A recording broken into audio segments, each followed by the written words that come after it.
वो चीज बनाने के लिए है जो मैं समझता हूं मंदिर से भी पवित्र, और वो है शौचालय।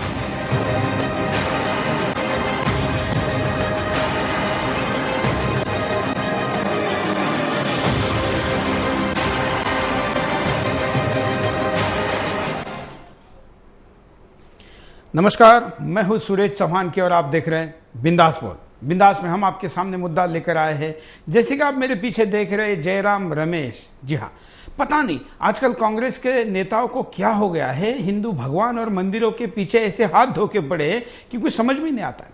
जयराम जो कि बोल लीजिए, नाम में तो जयराम है, लेकिन इन्होंने खुद का हे राम कर दिया और राम नाम होते हुए भी रावण से भी घिनौना कृत्य कर दिया।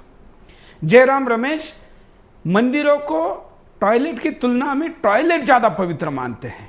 शायद ये मंदिर के बजाय वहां मंत्रालय कहते और मंत्रालय से ज्यादा टॉयलेट पवित्र है कहते तो शायद समझ में आता। जयराम रमेश जब टॉयलेट को मंदिर से ज्यादा पवित्र कहते हैं, तब ये खुद भी बताने का कष्ट करें कि लोग जैसे मंदिर में जाकर भगवान का चरणामृत लेते हैं, तीर्थ लेते हैं, वैसे क्या वो टॉयलेट का तीर्थ लेते हैं? मंत्री भूल गए कि टॉयलेट जाने के पहले भरपेट खाना भी खाना जरूरी है। देश की इतनी बड़ी आबादी जब एक समय का खाना भी भरपेट खा नहीं सकती, तो प्राथमिकता उसको देने के बजाय आप टॉयलेट को दे रहे हैं। वैसे इस देश में हर व्यक्ति को टॉयलेट चाहिए क्या नहीं? तो इसका जवाब मेरा भी है, हाँ चाहिए, जरूर चाहिए। कुछ मंदिर गंदे हैं, वहां गंदगी है, इसमें भी कोई दो राय नहीं, वो भी साफ सुथरे होने चाहिए। लेकिन क्या मंदिर और टॉयलेट की तुलना कभी हो सकती है? कदापि नहीं। लेकिन मंत्री ने की है, और ये कृत्य उन पाकिस्तानी आतंकियों से कम नहीं है जो शस्त्र हथियार के साथ मंदिरों पर हमले करते हैं, और जयराम रमेश ने जुबान से किया है। इसलिए जो सजा उनको मिलती है, यही सजा जयराम रमेश को भी मिलनी चाहिए। क्या है आपका कहना? क्या यह तुलना सही है? क्या कहते हैं आप इस विषय में? आपको बेखौफ होकर बिंदास बोलना होगा। आज की इस बिंदास में हम किसी गेस्ट को इसीलिए नहीं बुलाए हैं कि देश कुछ बोले। आइए, आपकी प्रतिक्रिया लेने के पहले हम नजर डालते हैं मुद्दे पे। आजकल आए दिन कांग्रेसी नेता कभी महिलाओं पर निशाना साध रहे हैं, तो कभी मंदिरों पर, तो कभी भारतीय संस्कृति को हास्य पर ढकेल रहे हैं। जी हाँ, ऐसा ही कुछ बयान देखने को मिला हमारे केंद्रीय ग्रामीण विकास मंत्री जयराम रमेश का। मंदिर से भी पवित्र है, और वो है शौचालय। जयराम रमेश कह रहे हैं कि मंदिर टॉयलेट की तरह है। ऐसे में सवाल उठ रहा है कि कांग्रेसी नेता आखिर हिंदुओं से जुड़ी आस्था पर ही क्यों सवाल उठाते हैं, क्यों मंदिरों को ही निशाना बनाया जाता है। अब इसे कांग्रेसी नेताओं की राजनीति कहें या बयानबाजी, ये तो वो खुद ही बता सकते हैं। मगर आस्था के नाम पर सोशल साइटों को बैन करने की बात करने वाली कांग्रेस की हकीकत का जरूर पता चलता है। प्रधानमंत्री कह रहे थे कि सोशल साइटें लोगों की धार्मिक भावनाओं को भड़का रही है, लेकिन अब तो कांग्रेसी नेता खुद ही लोगों की धार्मिक भावनाओं से खेलते हुए नजर आ रहे हैं। आज लोग जयराम रमेश के बयान पर भड़के हुए हैं।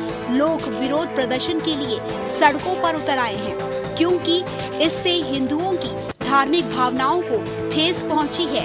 अब ऐसे में सवाल उठ रहा है कि जिन कांग्रेसी नेताओं को धार्मिक भावनाओं का इतना ख्याल है, तो फिर वो हिंदुओं की धार्मिक भावनाओं से ही क्यों खेलते हैं? क्या ये वोट बैंक की राजनीति है, या फिर किसी समुदाय को खुश करने का तरीका, जिससे हिंदुओं की धार्मिक भावनाओं को ठेस पहुंचाकर दूसरे संप्रदाय का वोट हासिल किया जाए?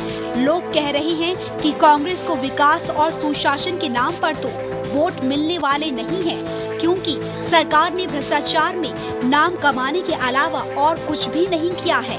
इसलिए कांग्रेसी नेता लोगों की धार्मिक भावनाओं को भड़काकर ही वोट ऐंठना चाहते हैं। इसके अलावा ये भी माना जा रहा है कि कांग्रेसी इसलिए ऐसे भड़काऊ बयान दे रहे हैं क्योंकि सरकार पर आम आदमी और मीडिया हर ओर से हमला कर रहे हैं। आज आए दिन नए नए घोटालों का खुलासा हो रहा है, जिससे सरकार घबराई हुई है।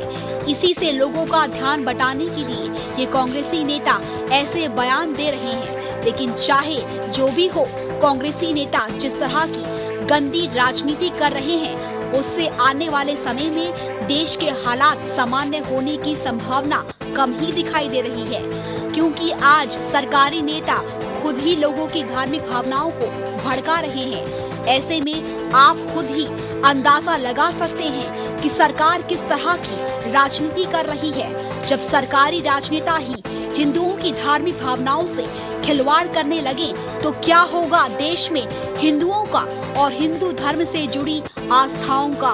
क्या ऐसी भद्दी राजनीति करने वाले नेता और सरकार देश का विकास कर पाएंगे? क्या इससे देश में शांति और भाईचारा बढ़ पाएगा? ऐसे में चाहे जो भी हो, मगर हकीकत आप सबके सामने है। तो बताइए देश को, क्या है आपका सोचना?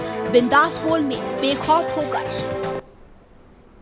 तो यह है मुद्दा और इस मुद्दे को आपको बोलना होगा, क्योंकि आप अगर नहीं बोलेंगे तो आपके भगवान, आपके मंदिर, आपकी आस्था, आपकी श्रद्धा, आपका गौरवशाली अतीत सब कुछ दाव पर लगा हुआ है। रोजाना उस पर हमले हो रहे, कभी हथियार से तो कभी जुबान से। इसको रोकना होगा।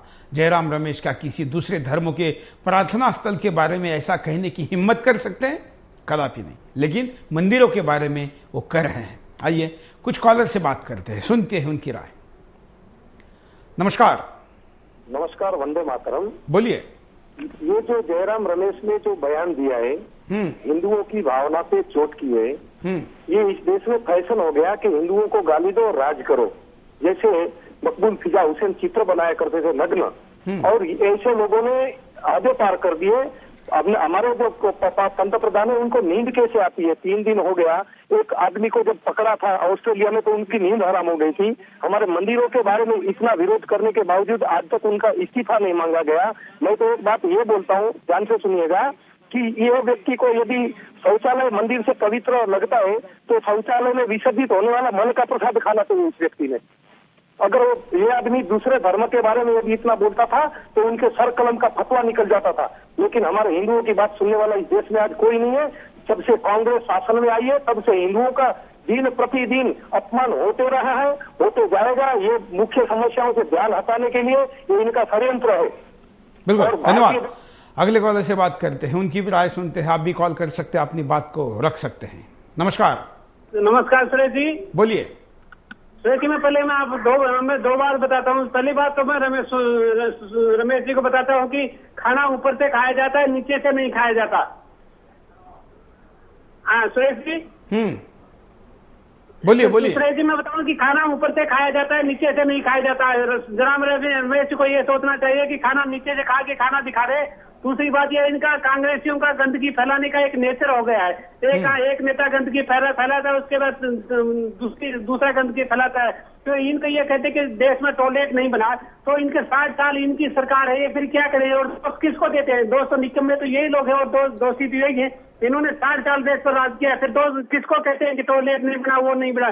दोषी तो ये खुद ही है और ये देश में गंदगी फैला रहे हैं। इसमें हमारे हिंदुओं की भी कमजोरी है।